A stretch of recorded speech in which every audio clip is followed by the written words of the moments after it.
Paris Supercross in the books, but it ain't looking good. Hey everybody, WALTY Wanders, buckle up, strap in. We got a hard-hitting pull, no punches, no sugarcoating it, no rainbows, no sunshine. I'm just going to give it to you and give it to you straight. We got a good one to unpackage today.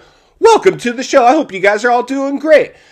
So, Paris Supercross in the books. Wow, that wasn't the best racing I've ever seen. I mean, what do you expect? Nobody shows up for these things anymore unless they're getting paid guaranteed money. You know how much, I bet you Jett Lawrence made so much money just to show up at Paris.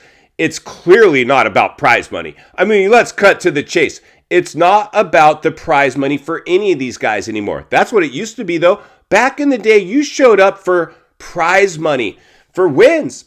Not anymore. You show up if there's guaranteed money to show up. But the reality is this, friends. I mean, this was a little embarrassing on one hand. Like, Cooper Webb, champion. Kenny Roczen, past champion. They got embarrassed. Jett Lawrence didn't even look like he was trying. Anytime, this is probably, now that I hear myself say it, when the leader falls off the bike, has a crash, and still wins the race, hands the race over with that crash, and even lets Kenny go back by at one point without a crash. He's toying with our best riders. It's not good. This is not good because, you see, nobody likes to check into watch a race where they already know who's going to win. Now, other than just watching somebody's sheer display of natural, God-given talent, yeah, I'll tune in. And I know you will too, because we love Moto, and there's a lot to unpackage. But the reality is this. We got big issues because clearly, I believe, this is the question I believe you got to ask yourself now, having watched or learned that Jett Lawrence went and embarrassed everybody in Paris this weekend. He's clearly going to be the guy to beat for the foreseeable future. Can he string together 7 Supercross championships and dethrone Jeremy McGrath as the new king of Supercross?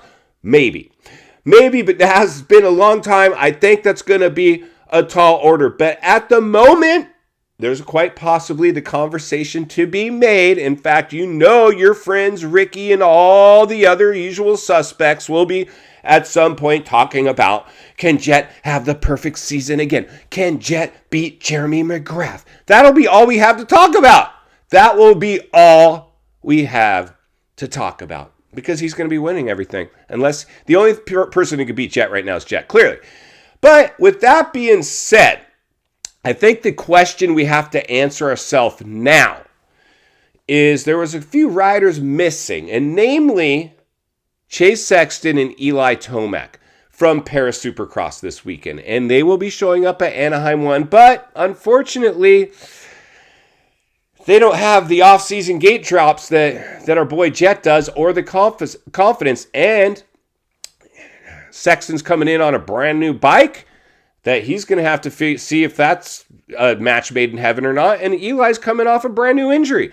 So, I mean, we've got a lot of question marks. So I don't really see these two guys, Sexton and Tomac, who weren't in Paris, actually like, yeah, but Walty. Sexton and Eli, they're going to have something. One thing we know for sure is I believe Sexton and Eli are better than Kenny and Cooper Webb. I believe Kenny and Cooper Webb were the best that we had to see if there was anything that could stop the Jett freight train. It clearly wasn't. By a long shot. Cooper way off the pace, and Kenny boy can keep him close. But we obviously saw Jett was just utilizing enough energy to get the job done. When he had to push himself, he reeled Kenny in like he was a lapper. I mean, let's just cut to the chase. That's what I saw. Is that what you saw? If that's what you saw, leave 1 in the comments below. If that's not what you saw, leave 2. And explain to us why, if you'd like. But the reality is this: you've got to ask yourself at this point, who do we have? Who do we have that realistically is going to beat Jett? I don't see anybody. I don't even think Eli.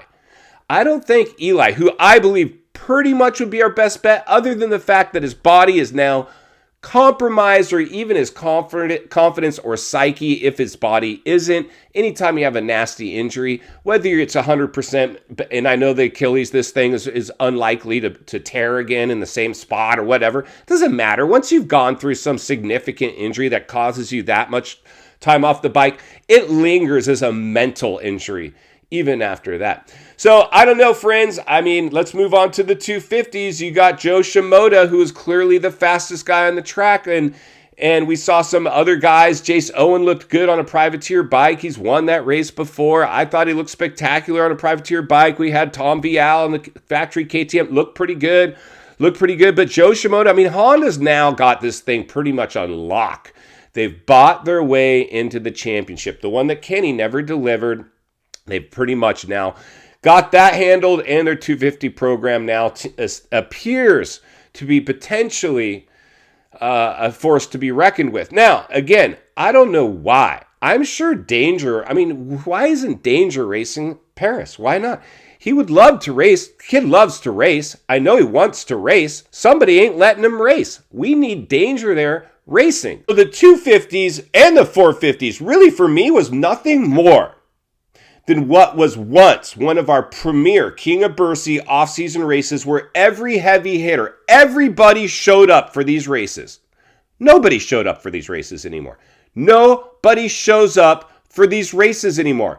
It's embarrassing. These are now anything off-season, and I'm sure the industry and Ricky and SMX loves this, is an exhibition race. And because the riders now, their tax brackets are so high that they're scheduling their racing around basically free time and max payout. They're not going to try to increase their stock value by getting gate drops. And I don't blame them. Halfway don't blame them at this point. Why, you ask? Of course I'm going to tell you. Because the bikes now are insane. The injuries that can potentially happen now are insane. It's a lot of risk out there, but I think that's half of it. The other half is these riders are now turning into high-paid athlete prima donnas. In final thoughts, I come to you as a friend, as a content creator, as a moto guy that wants to see you not only win on the track, off the track. Understand the waters you're swimming in now. Shark infested. Paris Supercross. Welcome to the Shark Tank. He had a few riders show up to let them all get smoked by Jett Lawrence. The Jett Show. An exhibition race. It was a shell of what this Paris King of Bercy used to be. It's nothing the way it used to.